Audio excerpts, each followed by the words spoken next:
Chères Pradéennes, chers Pradéens, je m'adresse à vous cette année encore par médias interposés, ne pouvant raisonnablement pas me présenter physiquement devant vous et vous accueillir dans notre halle des sports pour la traditionnelle cérémonie des vœux. Comme vous pouvez l'entendre et le voir, nous sommes tout près de la Tête, ce fleuve côtier si cher aux habitants du Conflent et qui, vous pourrez le voir tout à l'heure, va devenir un peu le symbole de l'année 2022. Mais sachez tout d'abord que je sais et je comprends votre lassitude face à cette pandémie qui dure depuis 2 ans maintenant. Chacune et chacun d'entre vous aspire, je le sais, à retrouver sa vie d'avant crise sanitaire.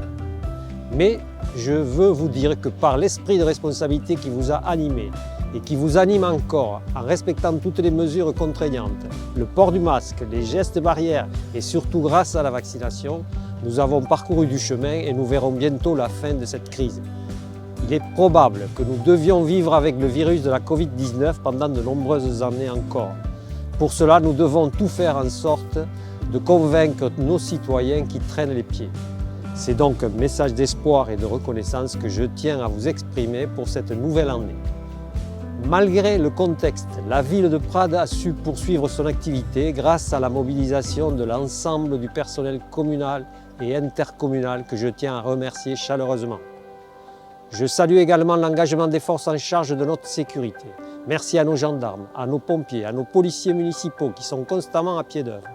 Je veux aussi remercier l'ensemble du personnel enseignant et les responsables des associations pradéennes qui ont su poursuivre leur mission au service de notre jeunesse, sans oublier de remercier le monde sanitaire et social. Que s'est-il passé en 2021 ? En premier lieu, la Chambre régionale des comptes Occitanie a procédé au contrôle des comptes et de la gestion de la commune de Prades pour les exercices 2014 et les suivants. L'information financière et la fiabilité des comptes sont de bonne qualité. Le pilotage du projet urbain mené par la commune est conduit correctement. Depuis 2017 et jusqu'en 2025, il est associé à différentes contractualisations, ruralité, bourg-centre et opérations de revitalisation. La situation financière de la commune est favorable avec une capacité d'autofinancement d'un bon niveau dans un contexte de taux d'imposition inchangé depuis 2007. Depuis 2014, 15 millions d'investissements ont été financés, dont 85% grâce à l'autofinancement dégagé par la commune et aux recettes propres de la section d'investissement. Enfin, le niveau d'endettement de la commune est satisfaisant, comme l'illustre le ratio de capacité de désendettement qui se situe à 4,8 en mai. La gestion des effectifs est maîtrisée. Le pilotage des ressources humaines est bien exécuté. L'absentéisme se situe à un niveau très satisfaisant. La commune a mis en place des mutualisations structurantes avec l'EPCI, Communauté de communes Conflent-Canigou, et les autres collectivités.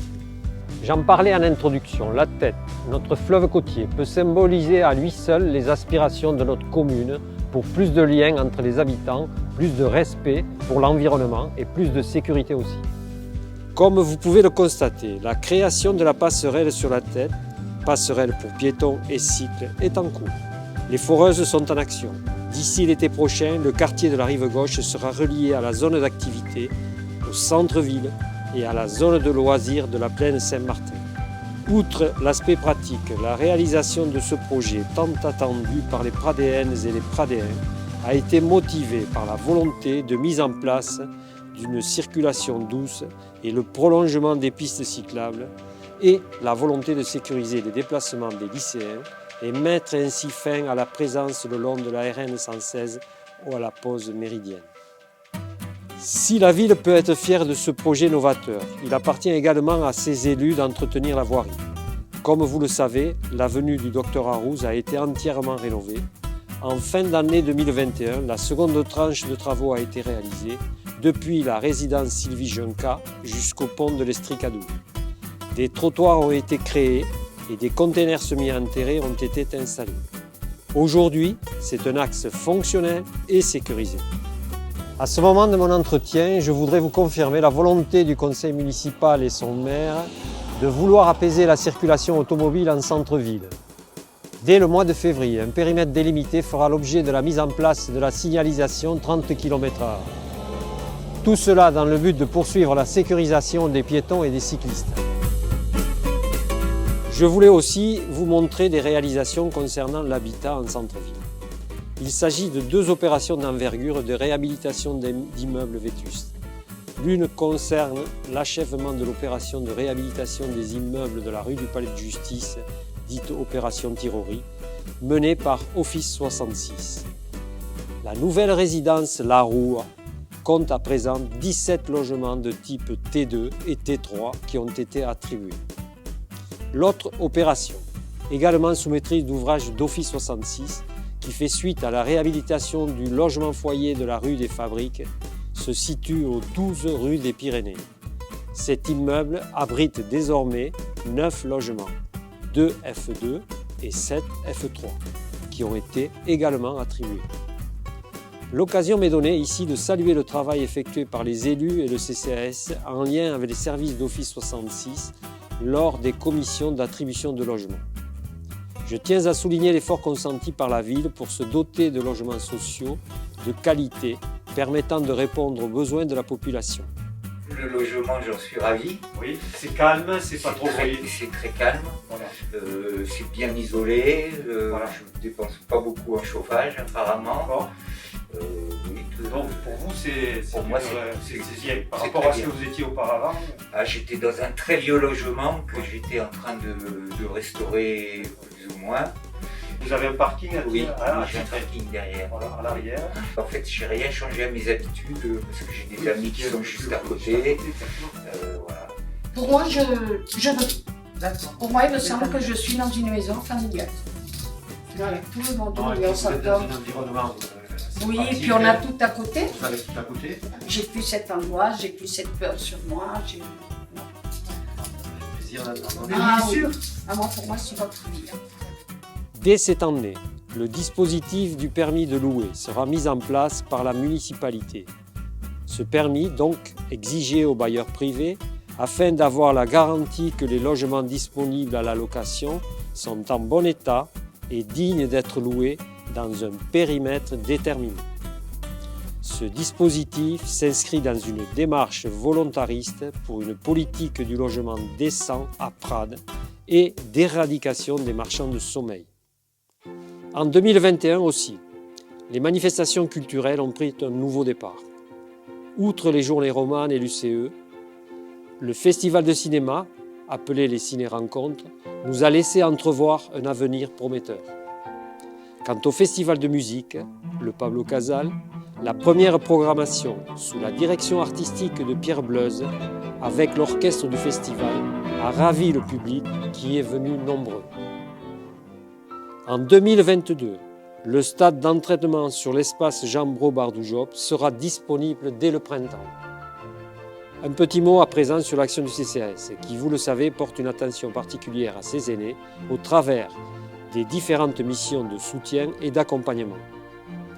Permettez-moi tout d'abord de remercier Robert Clerc, notre chauffeur de la navette municipale, pour les services rendus à nos aînés qu'il apprécie beaucoup. Mais Robert a pris sa retraite. La continuité et l'amélioration du service seront assurées par M. Éric Joland. Désormais, le CCAS a complété la palette de ses services à la population en s'inscrivant dans le dispositif Maison France Service. Dispositif qui inaugure, en partenariat avec la communauté de communes Conflans-Canigou, la reconquête par l'État des territoires abandonnés.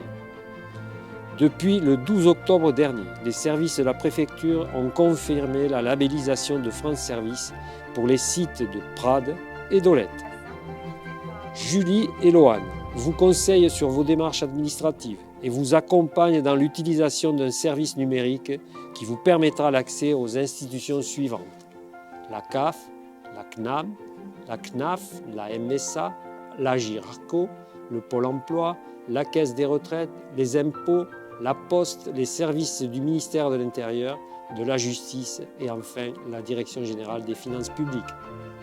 Je souhaitais aussi tout particulièrement m'adresser à celles et ceux qui ont choisi de venir s'installer à Prades, ceux que l'on a l'habitude de nommer les nouveaux arrivants.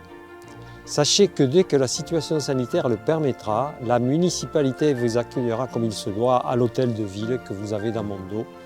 je souhaite vivement pouvoir vous convier d'ici la fin de l'été à la traditionnelle cérémonie d'accueil des nouveaux arrivants. J'espère que vous avez passé de très bonnes fêtes de fin d'année, que les décorations et illuminations de Noël qui ont embelli notre ville vous ont mis du baume au cœur. Je remercie Thérèse et Nathalie ainsi que les agents des ateliers municipaux qui ont contribué pleinement à la mise en valeur de notre ville. Et je n'oublierai pas Lionel et Gilles, omniprésents pour la bonne marche des animations de très belle qualité avec la calèche de Sébastien Amiel et les prestations de danse de l'association Studio 13. Du fond du cœur, bonne et heureuse année à chacune et à chacun d'entre vous. Bonne année pour Prades et pour le Conflent.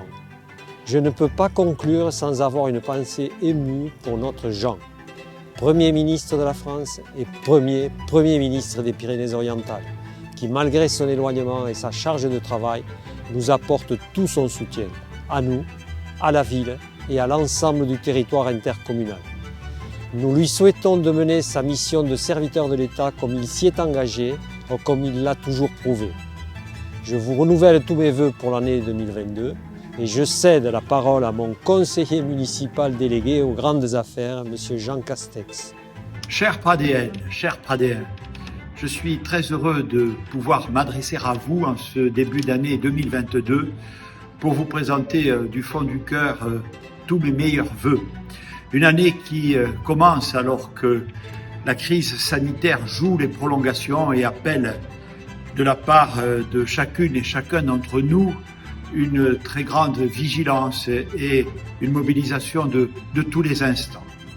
Je veux aussi vous dire que je ne vous oublie pas, non seulement parce que je suis de très près tous les grands dossiers que j'avais à vos côtés engagés pour améliorer la vie quotidienne de notre ville et préparer son avenir, qu'il s'agisse de la passerelle sur la tête, de l'aménagement de la plaine Jean Gros, encore de l'avenir de la maison Philippe face à l'église ou de la restructuration de l'îlot derrière la mairie du centre-ville. Tous ces projets avancent et j'en remercie du fond du cœur la municipalité dirigée par Yves Delcor, mais aussi notre belle communauté de communes, présidée désormais par Jean-Louis Jalat, maire d'Olette. Je suis aussi, je vous le dis, très heureux à chaque fois que l'occasion m'est donnée de revenir à Prades et de pouvoir saluer celles et ceux d'entre vous que je rencontre à cette occasion. Très belle année pour notre ville, pour vous, pour vos projets personnels, bien sûr, d'abord la santé, la convivialité, l'amitié, toutes valeurs auxquelles, je le sais, nous sommes ensemble profondément attachés. À bientôt. Bonne année à tous! Bonne année now!